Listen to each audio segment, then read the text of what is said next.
Le préfacier de votre livre, Michel Warshawski, qui est un militant pacifiste israélien, doute dans sa préface de la réalité de gauche du Parti travailliste, comme dans un écho aux thèses d'un célèbre historien, donc on va voir son portrait s'afficher, un Zev Sternel, qui a expliqué dans ses travaux que chez les sionistes socialistes, le projet d'édifier un État-nation a littéralement...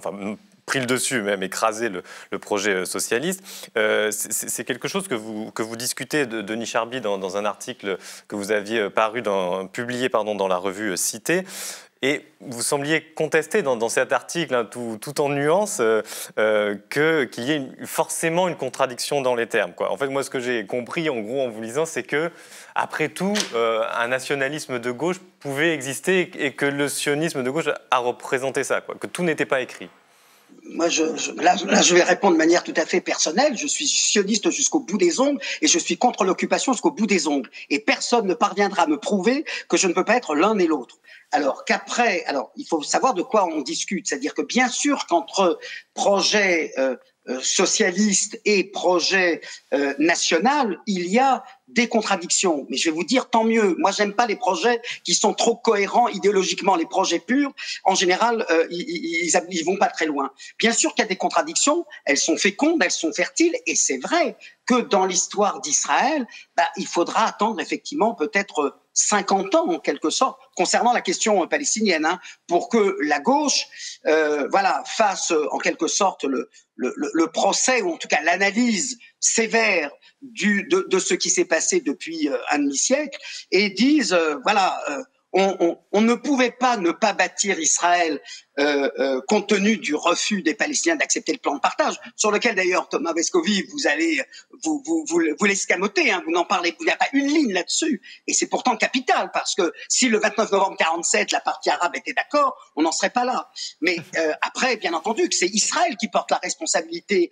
Je dis toujours, les Palestiniens escamotent le refus, et nous on escamote les conséquences. Les conséquences, effectivement, les réfugiés palestiniens. Donc c'est vrai que il y a une période, on va dire, de glaciation. Et là où, 1967, c'est bien sûr, là, à ce moment-là, le destin d'Israël se divise en deux. C'est soit on va vers l'annexion et en tout cas le maintien de la présence militaire israélienne dans les territoires occupés, et c'est ce qui se passe actuellement à l'exception de la bande de Gaza, même si ça pose d'autres problèmes pour d'autres raisons. Mais la deuxième possibilité, c'est de trouver enfin les bases d'une réparation de l'injustice qui s'est faite en 1948-49 avec le fait que l'État arabe de Palestine n'est pas né. Oslo, c'était ça, d'une certaine manière. C'était résoudre par 67 le conflit de 1948. Sur la question de Sternel, là, Sternel a raison.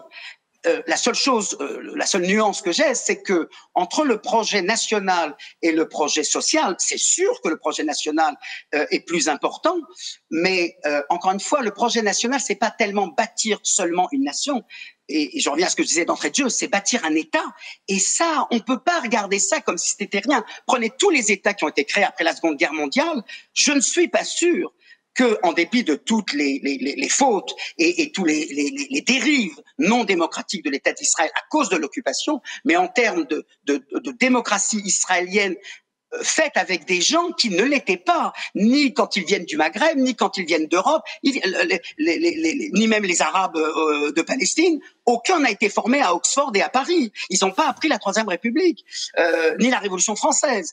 Et pourtant, l'État s'est maintenu, et même si je suis d'accord sur le diagnostic de Sternel, je n'y ajouterai pas cette nuance critique, parce que je pense que construire un État, édifier un État, c'est pas rien, et le maintenir sans qu'il devienne un État en faillite. Regardez tous les nationalismes autour, les dérives militaires, avec l'importance de la dimension de la sécurité. Je veux dire, ça fait des décennies que l'armée aurait pu prendre le pouvoir en Israël, et pourtant ça n'a pas été le cas.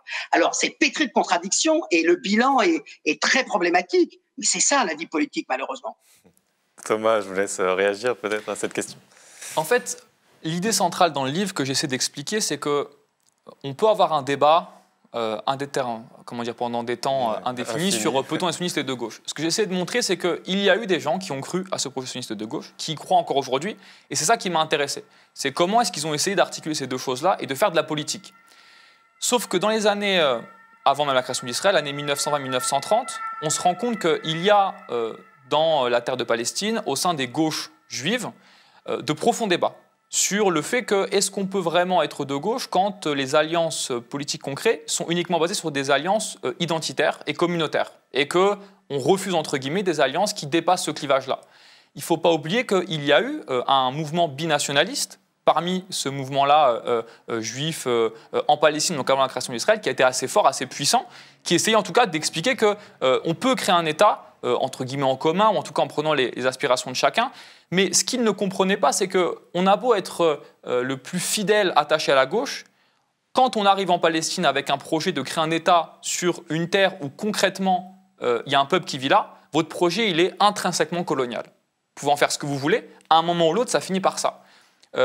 Denis Charbit m'explique que dans le livre, je ne parle pas du refus arabe. J'en parle, mais j'explique simplement, voilà pourquoi est-ce qu'il y a eu un refus. Il ne faut pas oublier qu'en 1947, 3 ans encore auparavant, il y a toujours un mouvement binationaliste qui existe parmi les Juifs en Palestine. En 1947, l'ONU décide de partager la terre de Palestine en deux et de donner un État juif 55% des terres, là où dans 60% des districts de Palestine, les Palestiniens, les Arabes sont majoritaires. Donc pour les Palestiniens, ça n'a aucun sens ce partage-là. Maintenant, on peut débattre indéfiniment également sur la question du partage. Ce que je voudrais en tout cas expliquer, c'est qu'il y a bien eu des gens sionistes de gauche, et il y en a encore aujourd'hui qui croient profondément à ce mouvement-là.